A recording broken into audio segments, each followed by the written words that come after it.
Jadi memang begini Pak Bambang, dalam memilih ini ya konten itu saya sepakat dan saya sudah diskusi dengan teman-teman. Ya.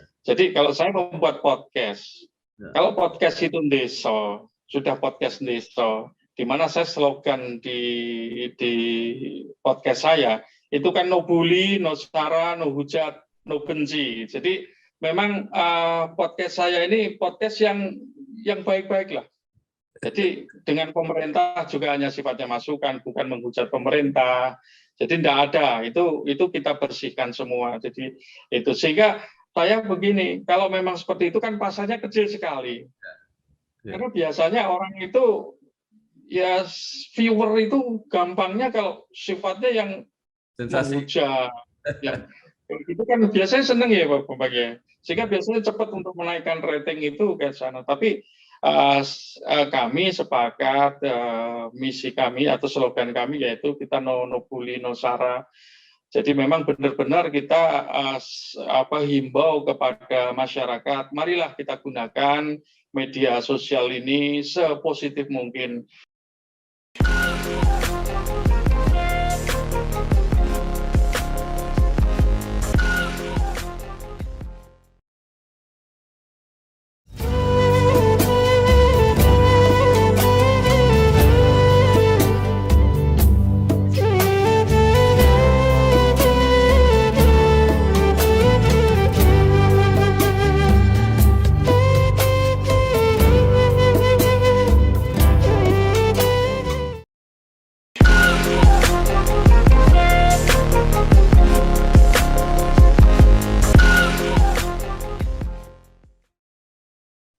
Assalamualaikum warahmatullahi wabarakatuh.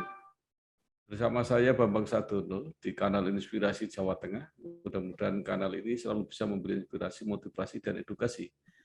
Kami sedang mempersiapkan beberapa video wawancara untuk ikut mendorong dan memfasilitasi digitalisasi Jawa Tengah. Karena kami punya satu keyakinan bahwa digitalisasi adalah suatu keniscayaan. Komunikasi yang paling efektif dan efisien menggunakan sarana digital ini. Saat ini kami sudah bersama dengan seorang pelaku komunikasi digital ini, yaitu Bapak Insinyur Siswanto. Beliau adalah anggota DPRD Kabupaten Blora. Mungkin bisa kita mulai dengan Pak Sis, mungkin bisa bercerita tentang pengalamannya. Jadi belum masuk di dunia politik, mungkin bisnis, mungkin kuliah dulu gitu ya, Pak Sis, seorang insinyur ya, kemudian jadi anggota DPRD, sekarang ngurus partai, dan sekarang mulai terjun di dunia digital. Monggo silakan Pak Sis. Terima kasih Pak Bambang. Jadi saya kalau bercerita tentang awal ya dari kuliah. Jadi saya dulu kuliah di Fakultas Peternakan Pak Bambang. Oh. Jadi insinyurnya bukan insinyur teknik, tapi insinyur peternakan. Di Jadi Undip, Pak? di Undip ya, di Undip Semarang ya. Saya Undip dan kebetulan saya itu senang sekali berorganisasi. Sejak kecil saya itu organisatoris memang. Dari SMP, SMA, kuliah, saya aktif di HMI. Jadi aktif di HMI, terus selanjutnya sebenarnya kalau kerja, saya dulu kerja di dunia peternakan memang, di dunia peternakan, dan saya putuskan untuk pulang kampung Pak Bambang. Jadi pulang kampung, jadi saya kerja itu di Semarang, di perusahaan peternakan, tapi saya putuskan untuk pulang kampung. Ya kepengennya bisa bermanfaat di desa gitu. Jadi saya putuskan, saya berhijrah. Jadi saya beranikan diri untuk berhijrah. Dan juga memang ada salah satu ini, memang aneh juga Pak Bambang. Ya. Saya itu dari kecil punya cita-cita jadi anggota DPR itu. Jadi itu memang cita-cita sebenarnya. Sehingga saya pulang kampung, saya itu langsung masuk ke dalam ini karena memang untuk bisa jadi anggota DPR kan harus masuk dalam partai politik gitu. Jadi saya masuk ke dalam partai politik sehingga waktu itu karena orang tua saya itu orang Golkar, ya saya ngikut jejak orang tua, saya ikut di Golkar gitu Mas. Sampai akhirnya saya bisa jadi anggota DPR gitu. Walaupun tahun 2000 saya resign itu tahun 2006. 2006 pulang kampung Pak Bambang. Saya dari Semarang pulang kampung tahun 2006. 2009 saya nyalon DPR. Tapi tidak jadi, belum jadi. Karena memang baru 3 tahun saya adaptasi dengan lingkungan. Terus saya mulai lagi 2014. Saya ikut dan jadi anggota DPR. Terus tahun 2019 saya ikut lagi dan jadi lagi yang kedua. Gitu. Nah itu, dan setelah sekian tahun saya kok baru setahun ini Pak Bambang tertarik di media YouTube gitu. Jadi baru setahun karena memang saya itu tipenya ini gaptek juga sebenarnya. Saya itu gaptek ya hanya kepingin pada waktu itu ini untuk berkecimpung di YouTube ketemu dengan seorang YouTuber gitu. Iya. Nah akhirnya ngomong-ngomong, ya udah saya punya ilmunya, dia punya teknologi IT-nya, ya kita bergabung gitu. Baik,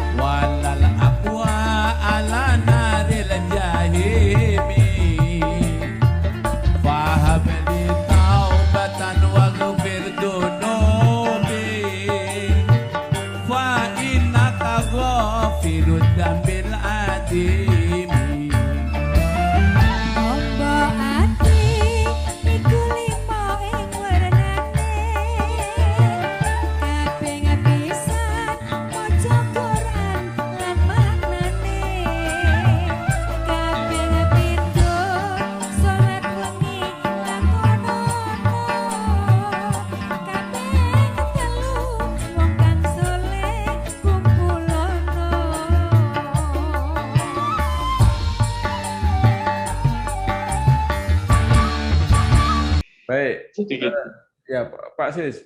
Pak Sis sudah kecil cita-citanya jadi anggota DPR. Apa yang memotivasi itu? Atau mungkin melihat lingkungan atau seperti apa? Kalau cita-cita dari kecil juga nggak tahu, pengen aja gitu ya. Karena memang mungkin lihat itu DPR ya, pengen jadi DPR gitu aja sebenarnya. Sehingga pada saat kecil kalau cita-cita kan nggak punya ini apa motivasinya ini nggak tahu. Tapi kalau sekarang ini ya saya melihat ya sebenarnya kalau saya misinya ya supaya bisa lebih bermanfaat gitu, hidup lebih bermanfaat bagi orang lain gitu ya Bang. Iya. Nah, Pak Sis masuk di Golkar karena orang tua Golkar. Tapi pertimbangannya tidak sekedar itu, karena ketika Pak Sis mulai aktif di politik itu, suasana politik sudah mulai bebas, jadi orang boleh pindah kemana aja, boleh ikut partai mana aja. Kenapa tetap memilih Golkar? Ya, karena memang ini di desa saya memang beberapa partai politik yang besar itu kebetulan saya cocoknya dengan Golkar gitu. Cocoknya dengan ini misi pribadinya itu kayaknya inilah cocok gitu Pak Bambang. Jadi memang kalau lingkungannya memang sudah mendukung, kemudian cocok dengan program-program atau misi yang akan dicapai, ya akhirnya pilihannya seperti itu, Pak. Nah, betul. Pak Sis sekarang kan justru menjadi pengurus Partai Golkar ya di Kabupaten Blora, kalau nggak salah jadi sekretaris. Bagaimana perkembangannya Partai Golkar sampai saat ini, Pak Sis? Kalau bicara masalah perkembangan ini saya masih belum ini, karena indikatornya ini memang indikatornya. Kalau indikator perkembangan partai itu kita lihat dari struktur organisasi sampai di tingkat bawah itu sangat luar biasa. Artinya respon masyarakat terhadap Partai Golkar ini cukup bagus. Ya, saya melihatnya dari sisi situ saja. Jadi kepengurusan kami dari kabupaten, kecamatan sampai desa itu benar-benar terisi dengan baik, dan kita setiap 3 bulan itu ada acara kumpul ya untuk silaturahmi, itu setiap 3 bulan kita lakukan untuk ke desa-desa itu. Jadi satu kecamatan ngumpul, dan di situ kepengurusan dari tingkat desa itu semuanya penuh ada gitu.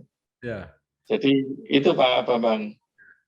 Nah, kalau ini indikatornya itu kursi, nanti kita bicara di 24 kita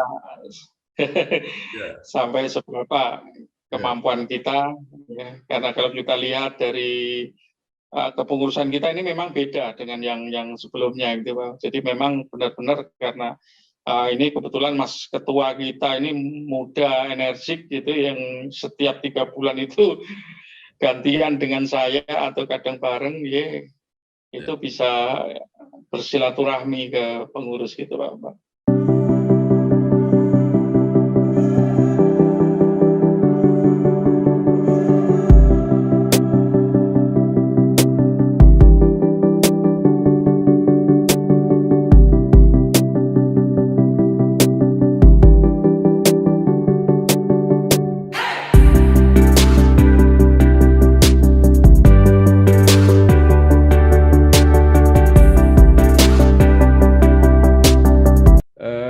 Kalau tidak salah, Blora itu 2014 untuk Partai Golkar kursinya 8 kalau tidak salah ya. Sekarang jadi 5. Iya. Di 2004 kalau jadi 8 itu nggak naik, itu cuma mengembalikan kursi yang pernah dipunyai. Ya. Betul, betul. Ya, cuman karena memang dinamika politiknya kan sangat dinamis sekali ya, dinamis sekali, di mana kalau di wilayah seperti di Blora ini sangat keberhasilan ini sangat ditentukan siapa kepala daerahnya gitu ya. Karena memang mereka lebih punya istilahnya kekuatan gitu ya. Jadi di situ. Karena ini terasa dulu waktu Pak Bupati yang dulu pegang Demokrat naik, pegang ini ada pegang PKB naik. Jadi kuncinya sebenarnya kalau Golkar harus memenangkan pilkada. Jadi memang itu suatu keharusan untuk supaya Golkar itu bisa berkembang di Kabupaten Blora. Golkar memenangkan pilkada atau yang jadi kepala daerah itu harus jadi dari Golkar? Ya sebenarnya ya sama saja. Yang penting kita sebagai pendukung utama ya, dan diusahakan memang harus kader dari Golkar gitu yang utama. Artinya hanya memenangkan, yang menang orang lain kan belum tentu nanti dampaknya untuk Partai Golkar gitu ya. Ya betul, memang seperti itu, dan itu juga tergantung juga dari figur daripada yang kita usung itu seperti apa gitu.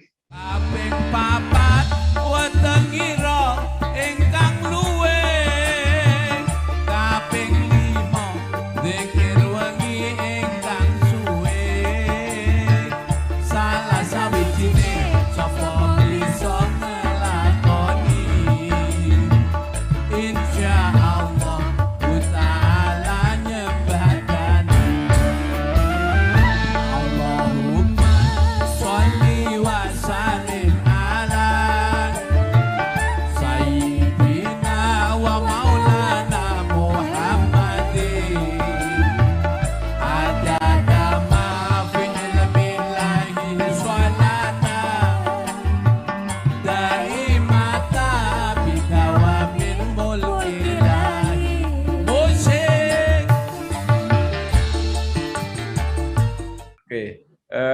Pak Sis, ini yang menarik kan saya mengamati ya dinamika digitalisasi ini ya. Ini kan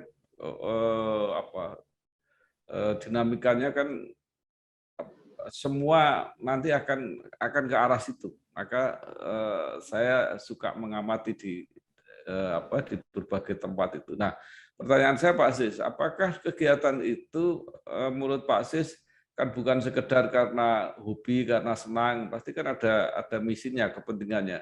Apakah membantu misalnya untuk mensosialisasikan atau berkomunikasi dengan konstituen sebagai anggota DPRD atau bahkan juga membantu Bapak kan sebagai administrator lah dari Partai Golkar kan sebagai sekretaris. Gimana Pak Sis? Ya. Jadi memang gini Pak Bambang, kalau ini kaitannya dengan saya pribadi, itu memang kemarin itu saya masuk di YouTube itu sebenarnya saya menyembunyikan identitas saya gitu. Jadi saya menyembunyikan identitas saya sehingga saya sebenarnya kepengin berkiprah lepas dari saya itu sebagai anggota DPR. Jadi di belakang ini belum karena saya baru 1 tahun ya, baru 1 tahun baru mengenalkannya 1 tahun. Cuman untuk ini saya upload itu masuk ke YouTube-nya itu kan baru sekitar 1,5 bulanan itu apa. Tapi ini sangat kalau menurut saya sangat tertarik dan ini memang benar-benar media ini bisa diandalkan untuk bisa komunikasi kita kepada masyarakat gitu. Apakah dalam rangka penyembunyian itu nama kanal YouTube-nya kan agak angka-angka gitu. Mungkin bisa disebutkan biar orang tahu kalau mau mengikuti kanalnya Pak Sis ini. Jadi memang saya kan pakai blank on ya, blank on 5115 gitu.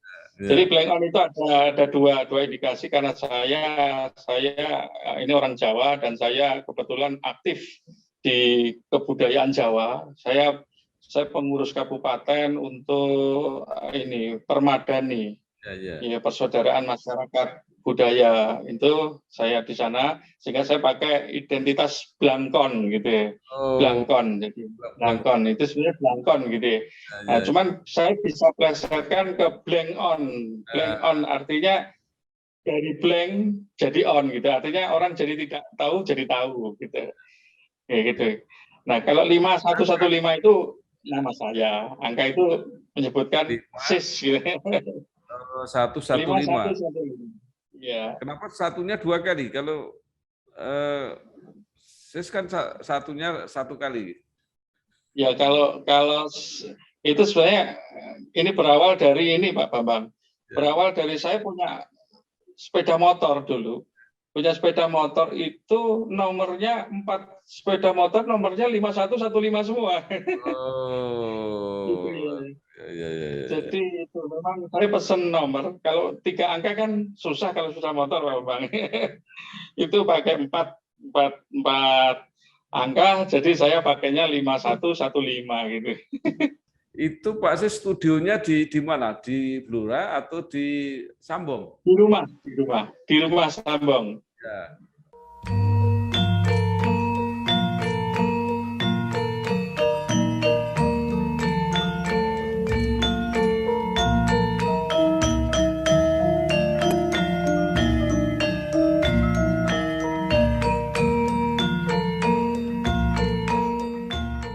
Saya lihat itu kan podcast, jadi berarti semua yang diajak bicara itu datang ke Sambong.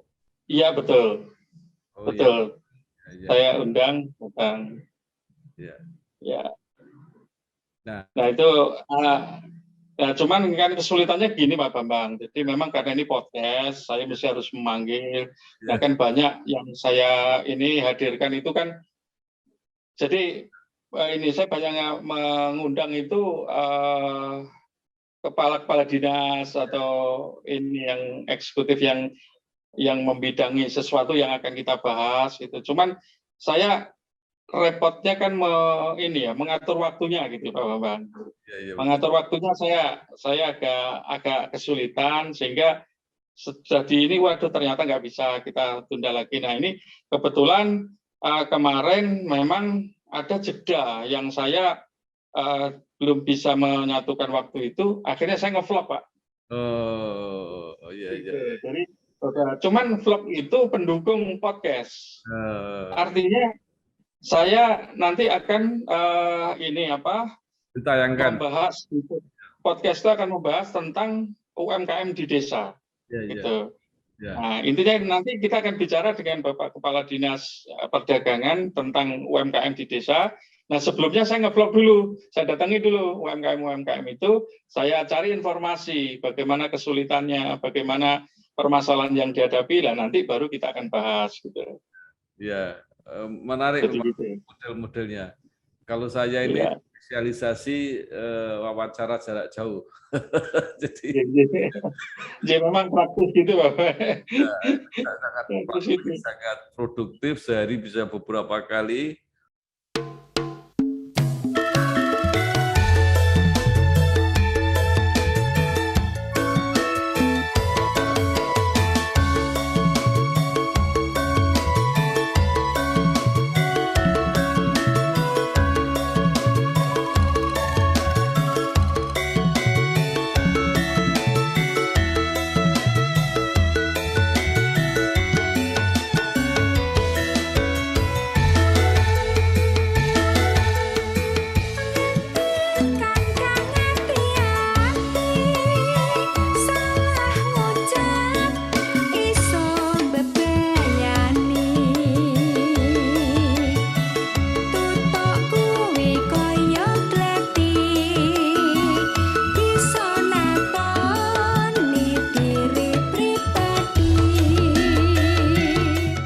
Malam kan, tamunya bisa di luar negeri juga bisa, jadi tapi pasti ada plus minusnya gitulah.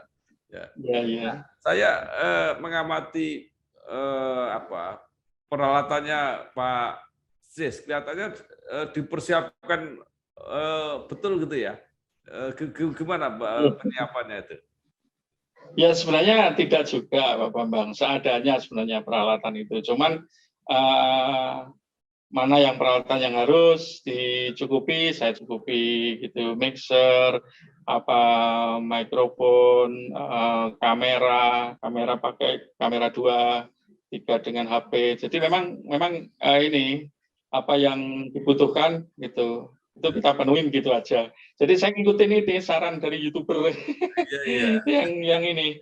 yang membantu saya, jadi tim saya itu, ini Pak kurang begini Pak, ini untuk supaya suaranya bagus harus begini, ini saya ngikutin aja gitu. Iya. Karena saya terus terang buta masalah itu. Nah, sekarang mengenai konten ya. Jadi Pak Sis tadi kepakarannya lah ya gitu ya. Artinya kan bidangnya peternakan. Kemudian profesinya sekarang menjadi anggota dewan. Tugas organisasinya menjadi ketua partai. Itu semua dirangkum atau punya orang tertentu? Kalau saya lihat kan banyak wawancara juga dengan kepala desa atau apa gitu. Apa bidangnya campur sari gitu Pak? Macam-macam gitu atau mungkin punya fokus tertentu Pak? Kalau di ini Pak Bambang, jadi kalau di YouTube channel itu saya spesialisasi itu desa. Jadi channel kami punya visinya itu desa mandiri dengan misinya desa membangun. Jadi ini aja berkaitan dengan desa, jadi kaitannya dengan kepala desa, tugas kepala desa, terus nanti BUMDesnya bagaimana ini, jadi semua kaitannya dengan desa gitu. Jadi spesialisasi tentang potensiasi desa.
Sis, kalau soal respon, ini kan spesialisasinya desa, kegiatannya ada di desa. Itu apa sekarang masyarakat desa itu sudah sudah aware, itu sudah peduli, sudah banyak yang menggunakan memantau YouTube atau seperti apa, terutama kalangan elitnya lah ya, misalnya apakah pegawai negeri atau perangkat desa atau tokoh-tokoh masyarakat gitu, seperti apa Pak Sis? Kalau di desa itu ini Pak Bambang, memang karena memang saya memulai itu motivasi saya kan memang dapil ya, dapil saya. Artinya saya bisa mempotensiasikan desa di mana dapil saya berada. Itu tadinya kan seperti itu. Sehingga kalau bicara masalah masyarakat yang menggunakan media kayak gitu, kalau kita lihat memang cukup tinggi Pak sudah. Artinya hampir semua masyarakat dalam satu keluarga pasti ada lah satu HP itu pasti ada dan mereka menggunakan untuk itu. Dan di desa-desa sudah banyak Pak Bambang, YouTuber desa itu banyak sekali yang subscribernya sudah ribuan itu di tempat saya banyak. Sudah banyak di desa gitu. Yang kontennya ngevlog sembarangan kayak gitu, itu banyak sekali. Ya mungkin hanya guyonan atau apa, itu sudah cukup banyak. Artinya di desa konsumsi media itu sudah cukup bagus saya pikir. Sehingga saya juga tertarik untuk itu. Jadi sekalian ya kita kemasannya ya sekalian persiapan nanti untuk tahun 2024 itu Bapak. Ya, saya kira menarik sekali ya. Ini bisa untuk apa saja. Bisa untuk komunikasi, bisa untuk bisnis, bisa untuk politik, bisa untuk pemerintahan. Menurut saya ya ini dunianya tergantung kita mau manfaatkan untuk apa. Ya. Nah, Pak Sis, apalagi kira-kira tadi yang jadi masalah itu soal ngatur waktu, soal teknologi saya kira tidak ada masalah. Kalau Pak, jaringan sudah bagus semua ya, semua desa sekarang? Bagus, kami di desa menggunakan ini untuk WiFi dengan jaringan optik Pak, jaringan optik. Jadi cukup bagus di tempat kami, cukup bagus. Di desa-desa cukup bagus. Cuman memang ada beberapa desa untuk di Kecamatan Sambong itu, ada desa yang memang agak susah sinyalnya. Dan itu kemarin kita juga sudah sarankan untuk menghubungi, kirim surat ke Telkomsel untuk bagaimana bisa dibangunkan tower di sana gitu.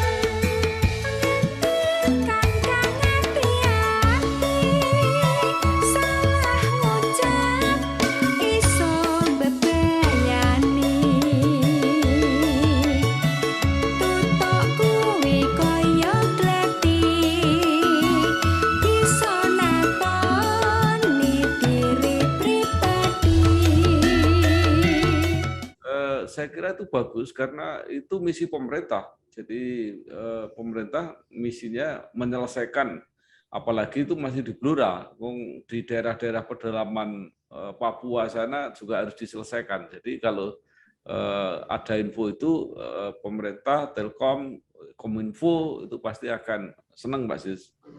Ya. Gitu J. Nah, sekarang sudah mulai ada respon gitu, misalnya Pak Sis ketemu siapa gitu, terus kemudian ya sudah banyak respon karena ini Pak, identitas belangkonnya itu Pak.